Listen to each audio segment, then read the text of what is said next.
Fala galerinha do xadrez, tudo beleza? Faltam 3 rodadas para acabar o Tata Steel, o Masters e o Challenger 2023. Estamos aí nas etapas finais, mas 3 rodadas ainda é bastante, né? E aqui a gente tem então o Magnus Carlsen. Como é que tá o Magnus Carlsen? Ele sofreu 2 derrotas seguidas. A turma falou que ele tem que se aposentar aí e tal, será que é isso mesmo? Vamos dar uma olhada então aqui, ele jogando agora contra o Max Sudlu, um super grande mestre com mais de 2.700 de rating, vamos ver.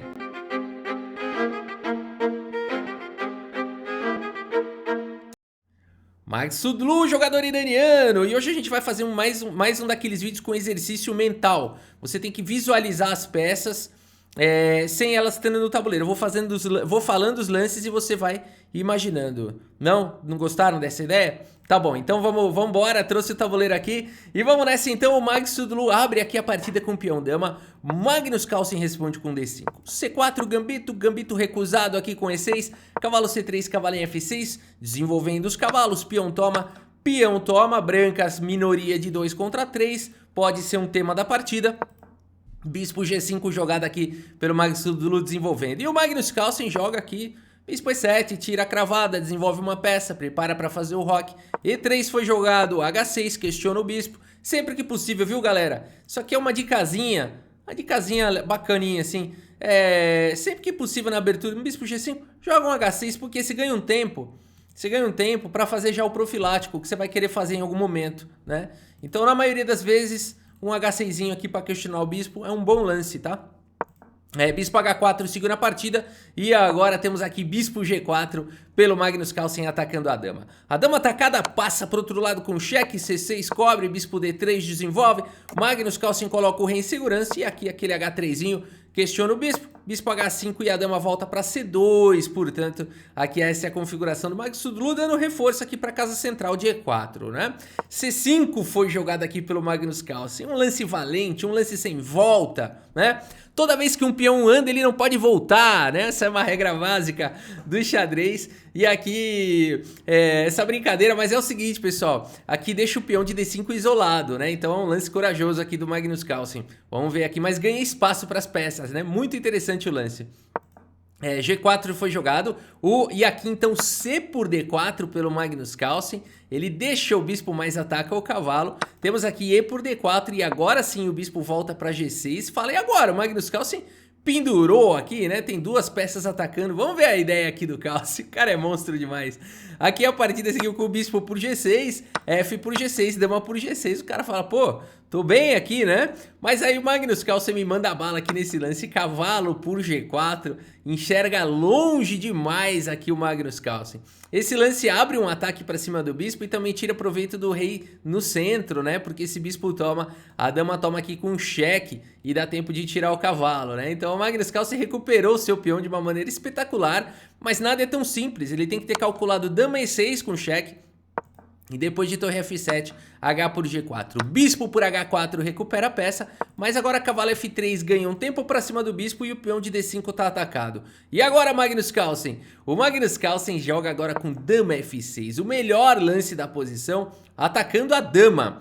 A partida seguiu com dama por F6, o bispo volta para F6 e sim, cai o peão de D5, o cavalo por D5.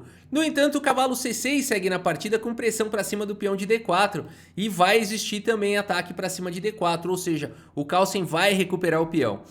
A partida seguiu com torre D1, torre em E8 primeiro com cheque, fazendo o cavalo voltar lá para E3 e agora torre E4. O Magnus Carlsen teve uma outra ideia de atacar agora aqui esses 2 peões. D5 tenta manter o seu peão a mais, mas agora cavalo B4 ameaça tanto. Agora tem muitos peões atacados, né? A verdade é essa. Magnus Carlsen vai recuperar o peão. No entanto, o Magnus Sudlu segue trazendo problemas agora com D6 disparando o peão passado.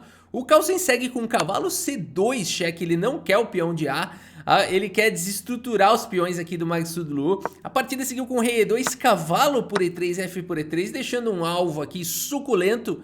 E a partida segue com torre por G4, recuperando o seu peão. Que é isso, hein, galera? Tudo isso teve que ter calculado o Magnus Carlsen para ir para essa linha, né, que ele jogou. É impressionante o poder de cálculo aqui desses 2 jogadores. E o Carlsen fez o que ele gosta, criar desequilíbrios. Que desequilíbrios, Rafa? 2 peões aqui na ala da dama contra 2 peões centrais. Isso aqui é um grande desequilíbrio, não tem uma simetria, né? Nessa ala sim, tá simétrico, mas aqui no centro e na ala do rei a coisa tá estranha. Bispo contra cavalo, né? Então a gente tem alguns desequilíbrios aqui que deixam a partida bem interessante. E aqui o Mago Sudulu tem a possibilidade de jogar o lance D7 de forma a evitar bispo por B2. Seria um bom lance nessa posição aqui o D7. Mas o Mago Sudulu tem 13 minutos no relógio e ele acaba não jogando esse bom lance aqui, porque esse peão toma, né? Aqui você promove, então é uma maneira de proteger o peão. E aqui então teria que jogar talvez aqui um bispo D8, né? E aí você ganha um tempo de uma maneira ativa, né? É claro que esse peão vai virar um alvo, tem que calcular muitas outras coisas, né? Um peão que não tem muito apoio a esse peão de D7, mas seria um excelente lance. O Mago Sudulu vai para um outro lance aqui, bastante interessante. Ele joga com torre D5, faz essa provocação, o bispo continua não podendo tomar lá em B2 por conta de D7 e o bispo não tá mais protegendo a casa de promoção. E aqui as brancas têm uma posição vantajosa, talvez até vencedora. Então ainda assim esse lance foi muito bom. O Magnus Carlsen se prepara em relação a isso, joga a torre D7 e agora sim ameaça capturar em B2. E o Mago Sudulu simplesmente ignora isso e joga com torre F1. É um lance que mostra que até mesmo super grandes mestres acabam algumas vezes descuidando da posição, né? E aqui o Magnus Carlsen então vai faturar um peão de graça aqui, o peão de B2, né? Então aqui o que poderia ter jogado? Um B3 aqui tá de bom tamanho e o jogo segue, né? Mas aqui o Mago Sudulu acabou jogando aqui torre em F1, a partida seguiu com bispo por B2, põe o peão no bolso, coleta a madeira, a partida seguiu com torre aqui em D3 e o Carlsen volta o bispo para F6, papou um peão aí sem nenhuma compensação para o Mago Sudulu. Ele agora tem a terrível missão de tentar empatar o Mago Sudulu, né, na melhor das hipóteses.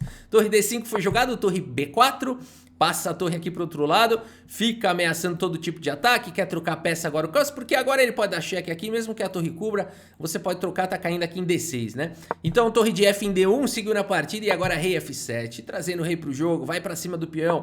Torre de 1 em D3 foi jogado, rei E6 fazendo contato, cavalo D2 foi jogado, torre A4 vai tentando sobrecarregar a posição aqui, o Magnus Carlsen ataca agora o peão, A3 coloca o peão em segurança, mas aqui o Magnus Carlsen fala, esse peão não tá seguro de maneira nenhuma. Aqui ele vai fazer um lance bem a lá Magnus Carlsen mesmo, que é trocar peça e ficar com uma vantagenzinha aí de 2 pontos, quando ele tá com quase 5, 6 aqui na posição, né? Mas por que ele faz isso? Porque na verdade, galera, isso aqui é interessante que eu vou falar. Esse final com 2, que a engine vai dar 2 pontos de vantagem, o Carlsen percebe que ele não tem engine, né? Mas ele percebe que é uma vantagem suficiente para vencer, né? O 2 virar infinito, né, na mão de uma engine é questão de lances, passando lances aquele 2 vai crescendo, vira 6, vira 20, vira mate em tanto, né?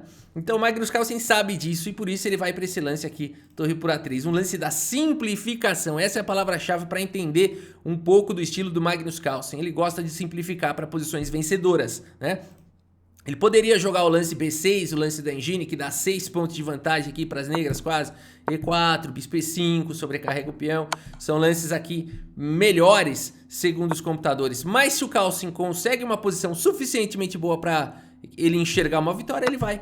Torre por A3, desviando agora, tentando desviar a defesa dessa torre. Torre toma, rei toma. Cai em A7, ou seja, aqui as brancas têm ainda algum contra-jogo, mas o Carlsen acha que é suficiente aqui. Rei por D6, cavalo E4, cheque, rei D5, cavalo por F6, G por F6, sem se incomodar com esses peões separados aí. E vai jogar esse final com 2 peões a mais o Carlsen, tá bom demais já, né? Torre A5, cheque, rei C4, aqui torre em F5, atacando o peão, torre D6 protege.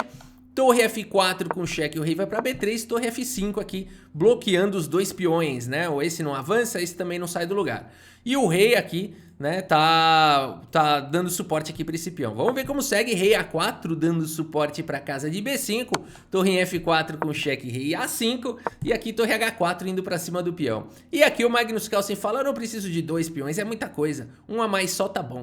B5 disparando aqui com o peão, torre por H6, esse é o Carlsen, galera. B4, ele não quer muito, ele quer o suficiente para ganhar. B4, E4 foi jogado, rei A4, E5 agora atacando o peão, torre E6, crava o peão. Aqui então teremos trocas, torre por F6, torre por E5 com cheque. E aqui além de tudo a torre já tá na coluna, na linha ideal. Olha aí os estudantes de finais, né? Ponte de Lucena. Nós vamos ver aqui o tema da Ponte de Lucena, mas além de tudo a torre já tá na linha ideal para fazer a manobra de Lucena, né? Vamos dar uma olhada como segue aqui a partida, vocês vão entender o que é Lucena. Quem ainda não conhece, rei D1 foi jogado torre C5, cortando o rei. Fundamental esse lance aqui, cortando o rei. A partida seguiu com torre A6 cheque, rei B3, torre em D6 foi jogado rei A3, torre cheque e o rei vai para B2, né? Agora ganha uma possibilidade de avançar o peão. Torre D6 foi jogado, B3 avança o peão, torre D8 aqui pelo Magsudlu e o Carlsen joga com rei B1. Interessante aqui, quem não conhece como ganhar esse final, vale a pena tentar jogar esse finalzinho aqui, essa é a manobra mesmo. Aqui rei D2, B2 avança com o peão, e aí torre A8, e agora como fazer para ganhar, né? O rei não pode sair, o rei tá preso, como é que faz para ganhar essa posição? E aqui então o Magnus Carlsen vai pro lance de arremate.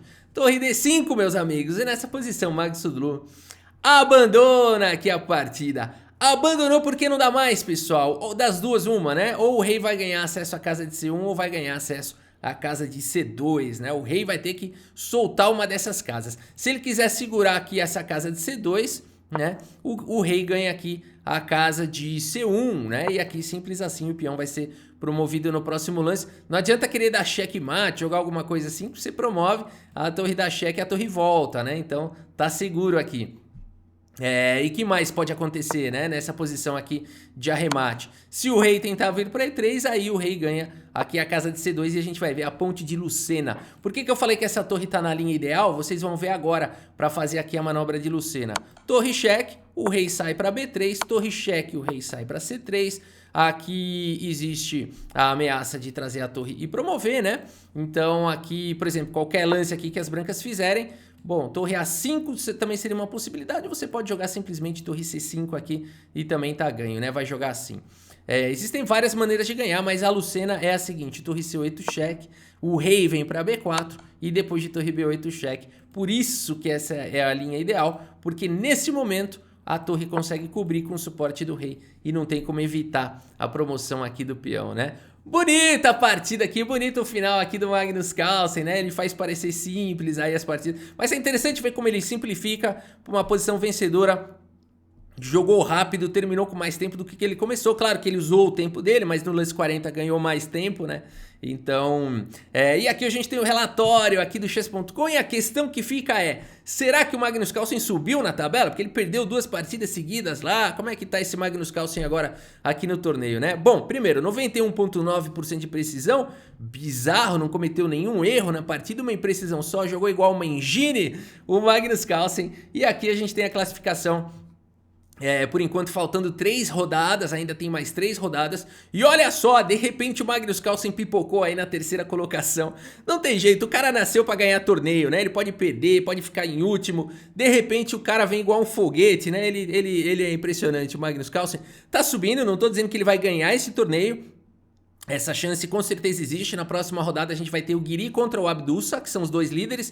Se empatar, que é o que a gente imagina que aconteça pelo fato do Guiri estar jogando, se empatar essa partida é bom pro Carlsen, por exemplo, porque aí se o Carlsen ganha, o líder vai ter 7,5, o Abdusa, e o Carlsen já vai ter 7, faltando 2 rodadas, né? Existe uma chance ainda dele ser campeão, né? Então é impressionante. Agora o Abdusa, se vencer essa, vencer a próxima, aí acabou, né? Aí ele é campeão, aí ele tá muito próximo disso, né? Vai ter que mostrar muita consistência o garoto Abdusa Torov e quem sabe ele pode realmente ser aí o vencedor aí do torneio, né? Muito bem, galera, é isso, a gente segue acompanhando aqui o Tata Steel Masters 2023, um torneio muito emocionante, com certeza. Espero que vocês tenham gostado aqui da partida e do vídeo. Muito obrigado pela sua audiência, um grande abraço para todos vocês e até a próxima, valeu!